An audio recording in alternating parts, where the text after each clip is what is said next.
I was having an email dialogue with Scott, and he was wanting to know what can he do to enjoy, I thought that was a key word, to enjoy his strength workouts. When it comes to lifting weights, if you're not somebody who enjoys lifting weights, you're not alone in this. As a self-testimony, I've struggled with getting in the gym because I find that when I lift, I find that I get headaches. And it's just nothing more than the muscles are getting tight in my upper shoulders, and I just don't like the feeling of it. However, all the way back to when I was racing bikes in the early 80s, I always made weight training a priority, but I'm not going to lie to you and say that I really enjoyed it. But I did want to share with you some things that were brought to my attention when I was at the Olympic Training Center as a triathlete. And what they talked about was most people don't enjoy strength training because strength training is not addressed correctly with a warm-up. And that was a huge epiphany for me. When I was talking to the strength and conditioning coaches at the Olympic Training Center, they said that most people, when they don't like the gym, tend to procrastinate getting to the gym, which then means that they just try to get it done and get out. And that was me. I was pretty committed to trying to qualify for the sport of triathlon at the Olympic level. If they told me to stand on my head and rub my belly, I would have done it. So to listen to the strength and conditioning coaches there say, look, if you want to get the most out of the strength workout, the warm-up becomes the most important component. And that was a huge aha moment for me. And I wanted to share that with you as well. When you guys are going to the gym, jump on a piece of cardio equipment and just give it 10 minutes. And what that's going to do is that's going to, believe it or not, it's going to send an electronic communication through hormones throughout the body that we're getting ready to do some lifting. You go, wait, Rob, we're doing cardio and the body's getting ready to lift. You're just kind of easing into it. Do your cardio in heart rate zone 1, low heart rate zone 2 for 10-15 minutes. Then go and do some dynamic movements. And this is one that was a real eye-opener for me.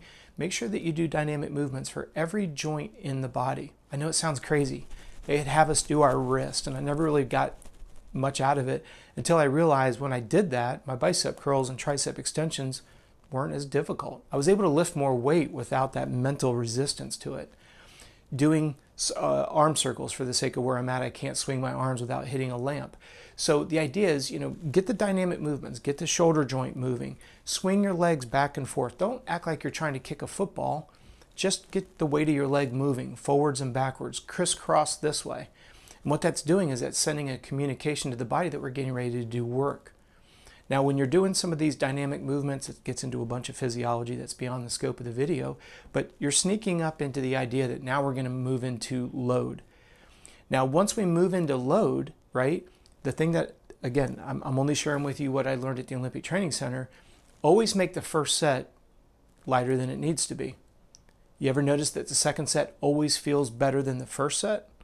Now, it's difficult. Like with some of my clients, several times during the year, we might only do 2 sets. So we always try to make sure that the second set is always heavier than the first, but the first set is more about turning on the neuromuscular.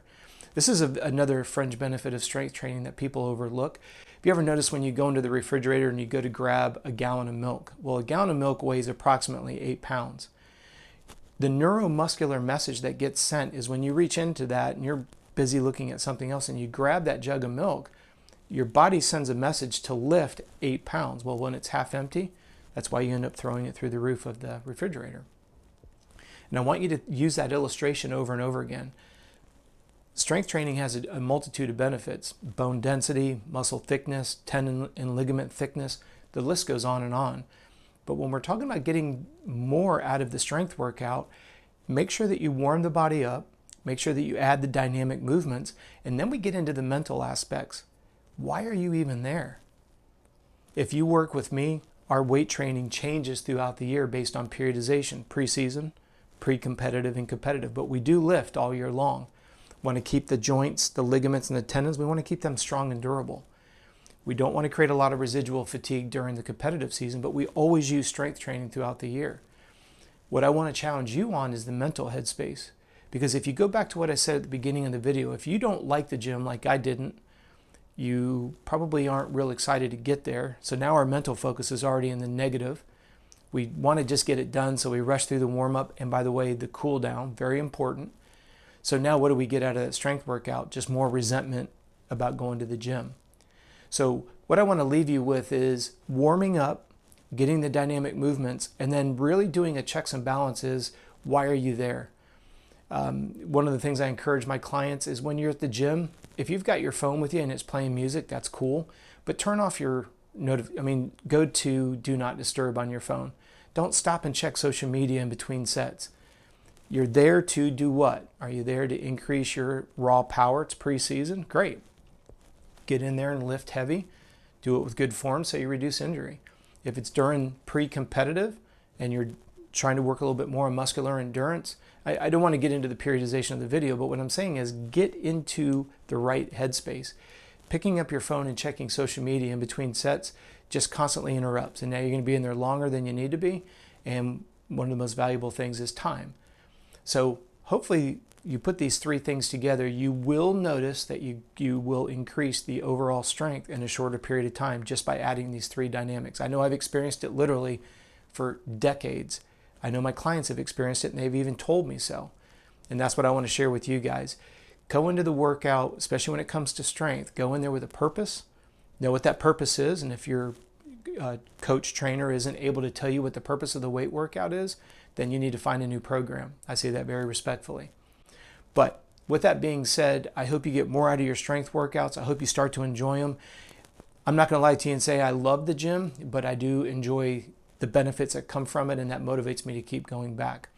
So do me a favor. I want to first and foremost thank you for watching the video up to this point. If you happen to have a question, if you need something clarified, please reach out to me. contact@coachrob.com. We're setting up a new video, pushing one out every day here on YouTube. So please do me a favor, subscribe, like, and turn on the notifications. Again, thank you for your time today, and I look forward to seeing you tomorrow.